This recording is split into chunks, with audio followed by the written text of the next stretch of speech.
Well, for the first time in 26 years, Washington women's soccer has a new head coach. We're going to talk to her now on the Wednesday Conversation. It's Nicole Van Dyke. Nicole, pleasure to meet you, although albeit under interesting circumstances. Here we go with these video chats. Zoom has been a popular tool of choice for Washington athletics, coaches, players, all this stuff. Kind of an interesting situation, huh? Yeah, it's made for a lot of creativity, I think. But it's a wonderful tool. I just think that the way that we're able to stay connected with, be family, friends, but also your team, colleagues, has been great. All right, well, let's dive in here and start with getting to know you a little bit. I think tell us a little bit about your background. What led you to the University of Washington? Well, I'm a true West Coaster, so I spent my entire life here on the West Coast, and yeah, I think that's it's the University of Washington. It's an amazing institution, both academically, athletically. So to have the opportunity to become the next head coach was, I think was just amazing, and it's something that you think you made the right decision. But then after just only being here even a month or so, it's just a wonderful place, the culture, the community, just from it being a soccer hotbed to really just the people. So the transition's been great. So you mentioned that you've been here about a month or so. That begs the question, what was the transition process like getting here? You came from the University of Pennsylvania where you were the head coach. And you land here right in the middle of a time when Seattle actually was among the first major cities in the nation to be hit with this COVID-19 pandemic. And so what were the particulars? What was the actual move like? When did you get here? And I'm sure it was just a surreal experience for you. Yeah, I think transitions, they can be over time or they can be really quick. And I think this was a pretty tight turnover. When I accepted the job, it was, at a time when actually Penn wasn't in school. So there's a little bit of kind of just making sure we do right by the university that I was leaving, making sure that we, take care of the student athletes on both sides. And then it was a quick move. We decided as a family that we were all going to come together. And so we made the move quick, and I'm grateful for that time because had we not done that, I might not have been able to spend the winter quarter. So I've been here longer than a month. But, I might not have been able to spend that winter quarter with the student athletes. So, I think the thing that strikes me the most is just about the university is what they're doing from a global standpoint right now. I mean, I know we're at the epicenter, but it looks like we're doing a great job. And the community, the university, everyone really has been at the forefront of it. And so I think that I'm super proud and inspired to be at this institution. And every day, on the news, you're hearing about the amazing things that we're doing from a medical standpoint, via volunteer standpoint. I think really everyone stepped up here. So to be a part of that, I'm super grateful for. And I think we're just trying to do right by what we can do, and that's stay home, stay safe, and keep those in the community healthy. Yeah, I think there's a little bit of pride that I feel every single time I'm watching the national news and they talk about that University of Washington model, right? Like we hear it almost every day, but just to know that that's something that's originating from right here in Seattle, right here on Montlake. It's cool to know that so much work and so much effort is being done on the front lines of this thing with UW Medicine and the University of Washington. But so going back so you've been here a little bit more than a month. You had a little bit of the winter quarter to talk to some of these student athletes and get to know them. What has the process been like of trying to build these relationships in a situation where a lot of it's being done virtually right now? Yeah, I think that was the most important thing. Just getting here, giving the time that the student athletes needed just to get to know them, to listen, to really just begin to build that relationship, and in the skeleton, the framework of where and what we want the program to be about. We developed our own Husky Code and really just tried to define the culture, and provide specific examples as to what it looked like. I was able to work with the players, so got a taste of where we were at. Unfortunately, we didn't get to play any games. However, I think that, we're just now going to kind of transition that into just continuing the trajectory that we're on, with health and safety being the number one priority. So I think we've tried to, it's not continue as usual, because that's not possible. Right. It's really just try to, what are the main objectives of this time, and that's staying connected, providing them the resources that they need to continue to put them in a position to be successful in the fall. And really that's all that they can control right now. And again, just trying to be creative and maximize the time that we do have with them virtually, and just come up with a plan, because we might have an idea about what we think is the most important. And I think it's really coming about a little bit of a happy medium about what the student athlete needs right now. And that's different for each kid, and that's different for the coaches, because we have a new coaching staff. And so really it's trying to put together that plan that touches everyone and helps them grow both personally and I think within the sport. Yeah. It's so fascinating to see. It's important to make the plans, right? But then also this thing is so fluid that we're dealing with, and the ability to be agile and to adjust and change those plans and adapt them on a day-by-day basis, student-by-student basis, is something that everybody, I think, is dealing with right now. You mentioned creativity. What is maybe the most creative thing that you've had to come up with through this whole process? Wow, let's see. I think since they just started school, it has been a little bit logistical. But I think one of the takeaways is that, I think as coaches, sometimes when there's silence, we want to fill it.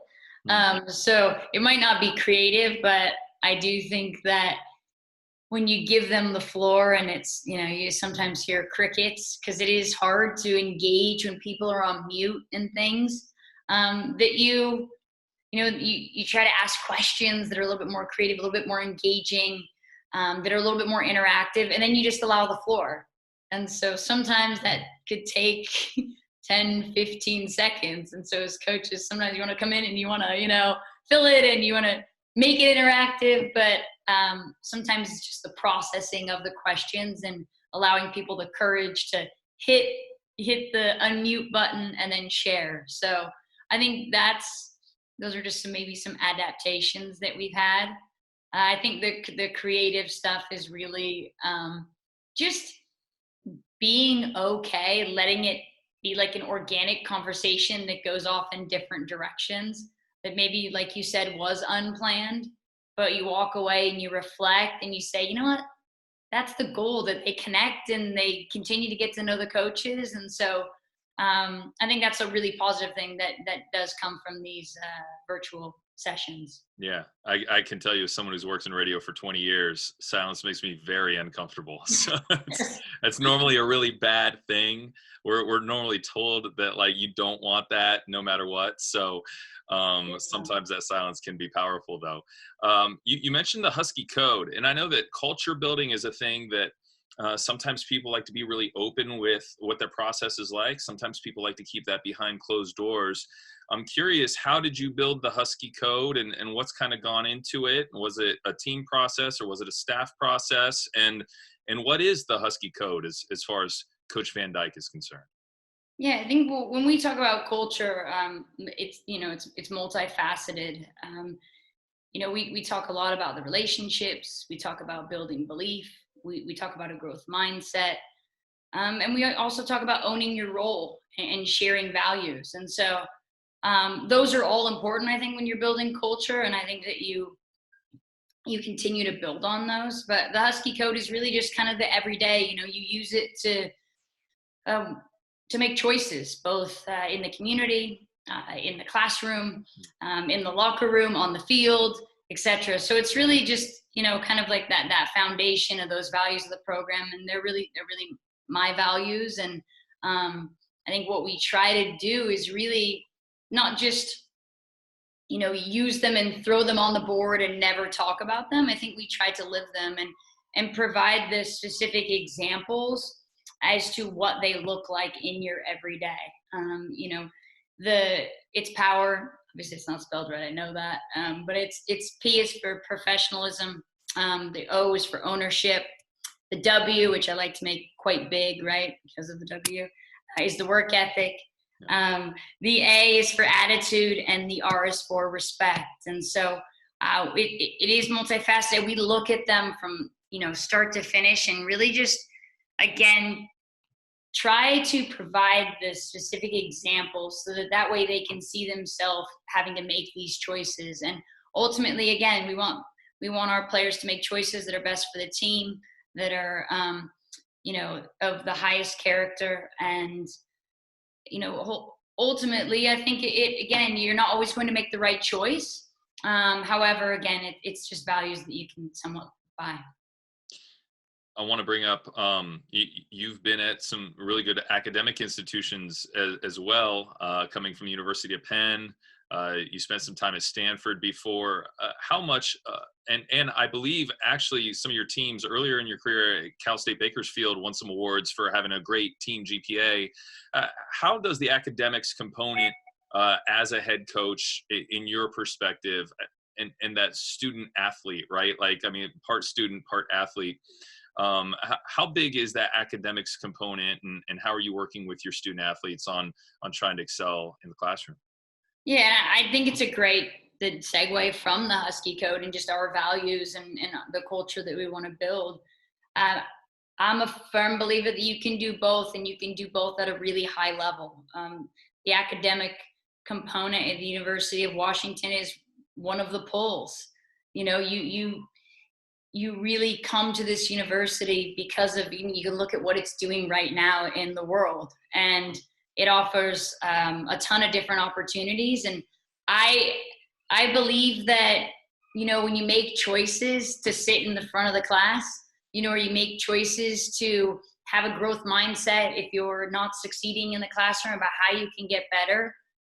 The same things that you can do in sport, you can do in school. And hopefully those will then transfer into their careers, into their families, etc. So I think that it's an important component. I think that we have tremendous resources here, and it's really just encouraging our student athletes to utilize the resources, be it from a career standpoint, whether that's preparing to take an interview, whether that is the accessing and utilizing the tutoring opportunities that we have. It's a major proponent. The same way that you prepare for the big game, you can prepare for that exam. The same way that you watch film and try to reflect from the successes, the failures, you can take that into the classroom. And I think it just really is a part of the holistic experience that you can have here at the University of Washington, and one that I believe in, as you can tell from all the different institutions that I've been at. Well, let's dive into your background a little bit. I read that you're part of a national championship team at Stanford. What did you learn about excellence, and what did you learn about what it takes to actually get to that number one level through that 2011 season?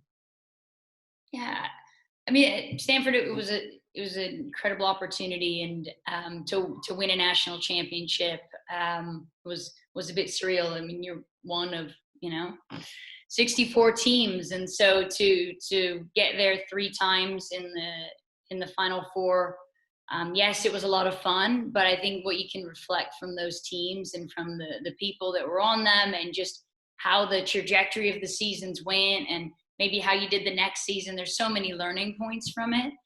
I think one of the takeaways from my time there would be just, I mean, everyone's doing it. Everyone's taking hard courses, and everyone's has an exam. The expectations are very high there.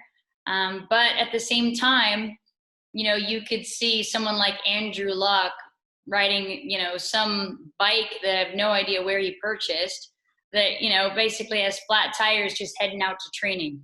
And so I thought that it was nice to see. I think just like that, everyone's doing the same thing, but everyone's doing it, I think, from a humility standpoint, because you're surrounded by so many amazing people in your classes or, your professors that are doing these things at such a world-renowned level. And I think you see that here at the University of Washington as well. And so but it almost has like more of like a grit feel to it, which I think attracts me a little bit as well. So it was incredible. I mean, obviously have great relationships with those student athletes. And I feel that I was fortunate to come in during a time where, again, maybe I was something a little different, but it was also a challenge for me coming from being a head coach to immediately trying to adapt, like, where am I needed, and not trying to just dive in, but actually sitting back a little bit and saying, okay, yes, I would love for my role to be defined to me on day one. However, I think that's one of the things that Coach Paul Ratcliffe does really well, is that he allows you the autonomy to develop your role. And so I looked at, I think, coaching from a different standpoint. I looked at it a little bit from the outside, where I was a little bit more engaged with the individual.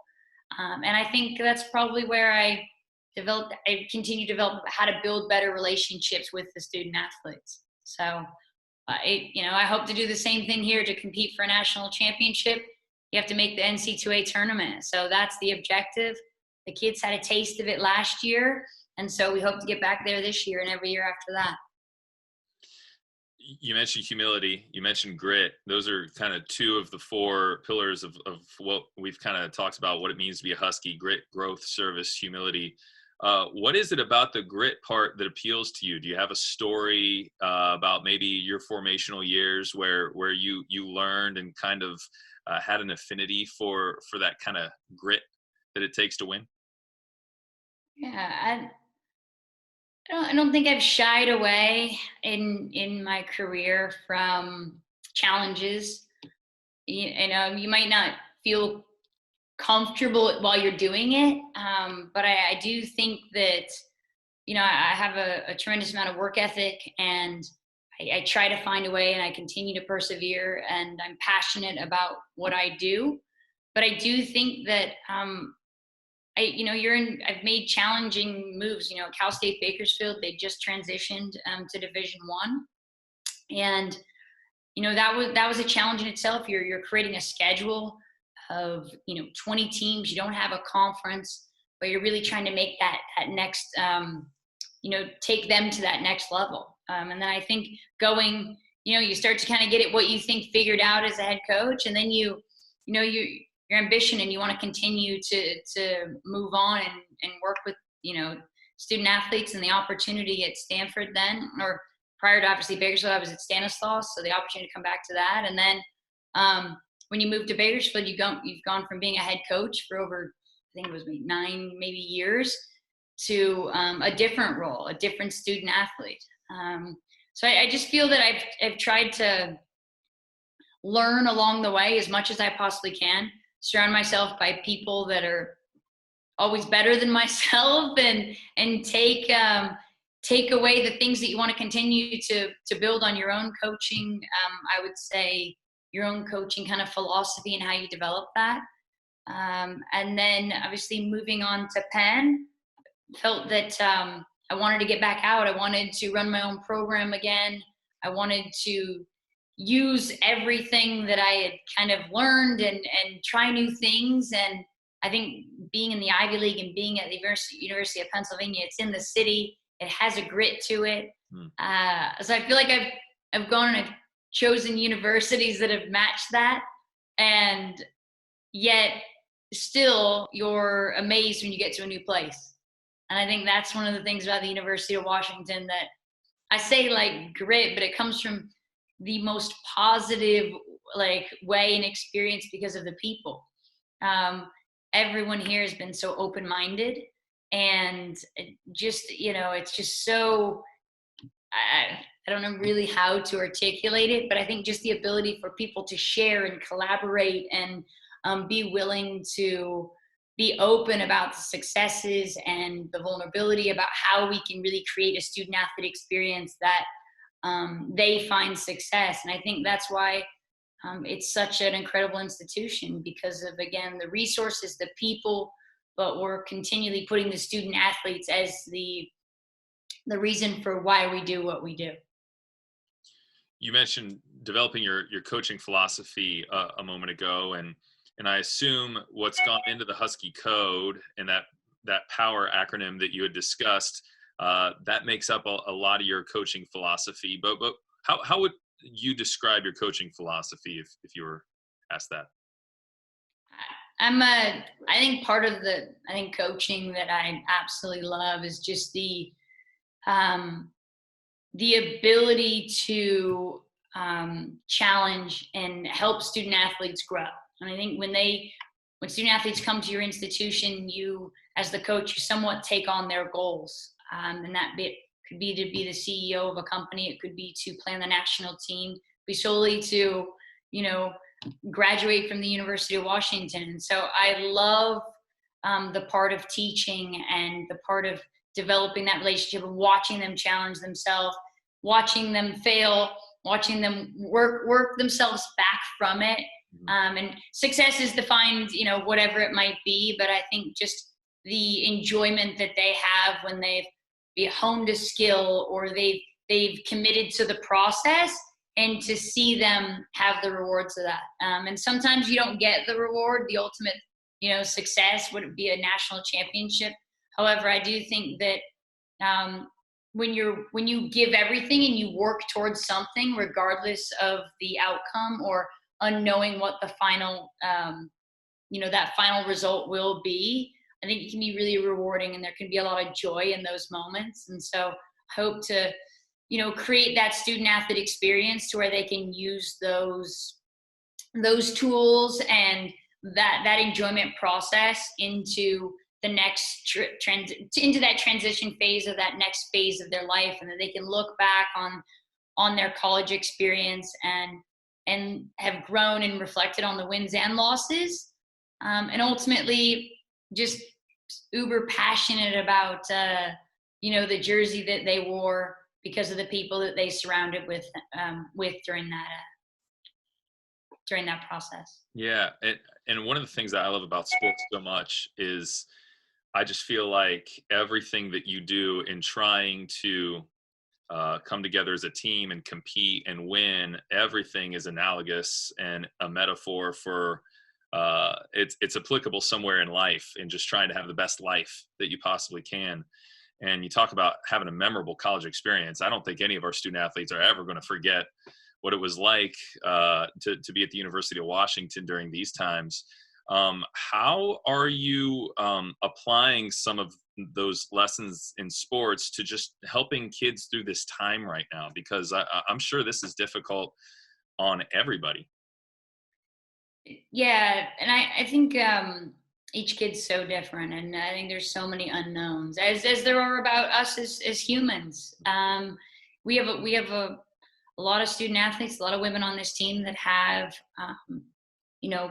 parents that are at the forefront of it, that are doctors, that are still going to work every day, that, a firefighter. We have an assistant coach whose husband's a sheriff. So they're still going every day and serving others. And I think we can learn from that. And I hope that we can find ways throughout the quarter as well to continue to express that gratitude and continue to serve others. I think we're a big community service centric team. We're very inclusive.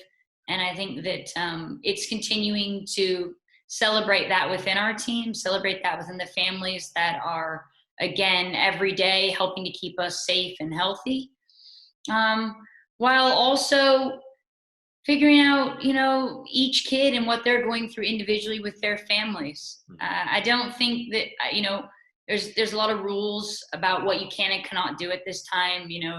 We can provide workouts that are recommended and voluntary. And we do that because that's the standard that we want to keep. However, there are limitations about going out into the fields and what you can and can't do. And so for some that creates a lot of anxiety. For some, their obstacles might be that they now have siblings at home that they're helping with their academics, and they still have to manage. It might sound like they have all this free time, but they're still managing school and the online. And for those that require maybe a different type of learning style, we're trying to make sure that we're providing them the resources and that they're staying connected. You have, other people that maybe are rehabbing that were excited about getting back on the field. And so now that process has really hit a stalemate. So the mental component really about where they were and to where they wanted to be.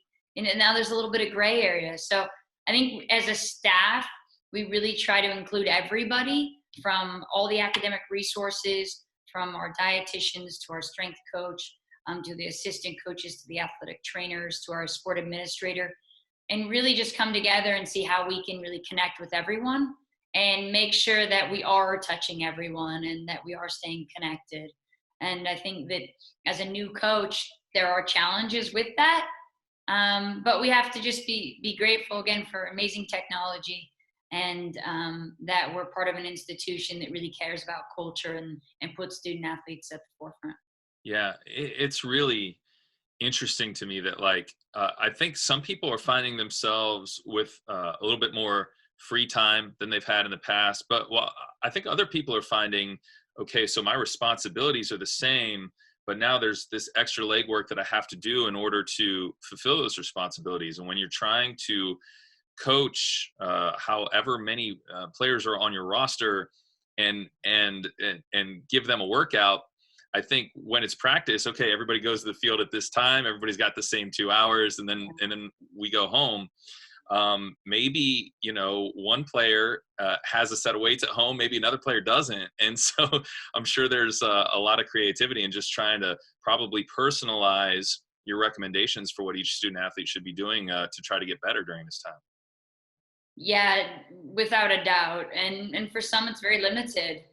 And I think that we are trying to grow in other ways, and that are, not just about going out to the field. We've added mental training every week for an hour, which is awesome. We started that today. And that's something that sometimes it gets, it's, hey, okay, well, we'll work on this for 15 minutes, but then let's go out and train for an hour and a half. And so, but yet put together, it's even more impactful. We know that just training the brain is such a big part of the success of all athletes. And so I think it's almost like forced time. So there's no time better than now when we're all together to work on things like that. Maybe the other parts of the game that, again, like you said, that will help you later on in life. Just that mental toughness, developing that grit and that resilience and those coping skills, because we're able to put them into practice in every day because of, yes, we have a plan. And for some who want the plan, when you have to deviate from that, it can be very stressful. And so I think we're learning a lot. We're looking at ourselves as coaches. We're looking at the student athletes. We just encourage them to not fill their plate with everything. I find that myself. I have, I think, certain colleagues that are, or not just colleagues, just across the country. There's a podcast or a webinar or it's something for every facet of the game. And right, you really have to be choosy about which ones that you do. Or, the day becomes literally 24 hours. I have two young boys. So it's nice to be able to be home and spend time with them and help my husband, who's been, home with them for the last 5 years. So I'm enjoying that time. I'm trying to, again, just find something memorable every day to do with the family, because it is an opportunity to enjoy that time as well. Be grateful for that. How old are the boys, and are they big soccer players themselves? My boys Riley will be 2 in this Saturday. Okay. And then Rory is 4. He'll be 5 in July. So they could fill a full day on their own. But yeah, they're big soccer fans. They love spending time with the team. I always joke that the teams always like them better than their coaches, but coach. But it's just great having children around. I think they get to see you be a human. I think being a mother and a wife is a big part of who we are as people. And yeah, so it's fun to have children around the team. Nicole, I know that this is an opportunity to, share a little bit of your philosophy, get Husky Nation acquainted with you a little bit. What about recruits? This recruiting process, I'm sure, has been interrupted from its normal flow. And yet, I think a lot of times when you're talking to high school students, you're probably doing a lot of it virtually. I know the visits have probably been interrupted, but what has it been like trying to go through the recruiting process through some of these changes? Yeah, I think whenever you take on a new position, you really have to kind of iron out what is the most important things that you can do, and that was, thankfully I had that time with the student athletes just to get to know them and begin to build that relationship. And the next piece is recruiting, and so thankfully I've got some great relationships in the community that were already set before. And then being a West Coaster, the same thing. That's where a lot of the recruiting takes place. In Washington alone is some tremendous players. You can see that by just watching the Final Four, the amount of players that are from the state of Washington. The objective is to take the top ones and keep them home. And so I think it's really just staying connected with club coaches, which are generally become your friends. And so making sure that they're all safe, healthy, and within the rules. Continue to evaluate as much as you can, stay connected to the ones that you can speak with, spend time getting to know maybe your committed players that will be coming in, so that way that they feel the ease of that transition into the college game, and really just developing that plan, looking at all your recruiting philosophies, how you organize it, how you evaluate, getting the staff really dialed into roles and responsibilities, and then continue to look at on the day-to-day and the week-to-week basis of what can we do this week that will contribute towards our recruiting success. So that way, when the time comes, when it's safe for everyone, that we can hit the ground running and just maximize that opportunity. I think, you might be a little late is what some people would perceive. However, during this time, players get older, they mature more, and so we'll use that as an opportunity that hopefully the gap will be a little bit smaller by the time we need to make those decisions. So. Well, Nicole Van Dyke, new head coach of Washington women's soccer, thank you for the time today. Really appreciate it. It's good to get to know you a little bit, and really look forward to meeting you in person one of these days. Thank you. It's a great opportunity. Appreciate you having me. Stay safe, everyone. And all the best. All right. Go Dogs. Go Dogs.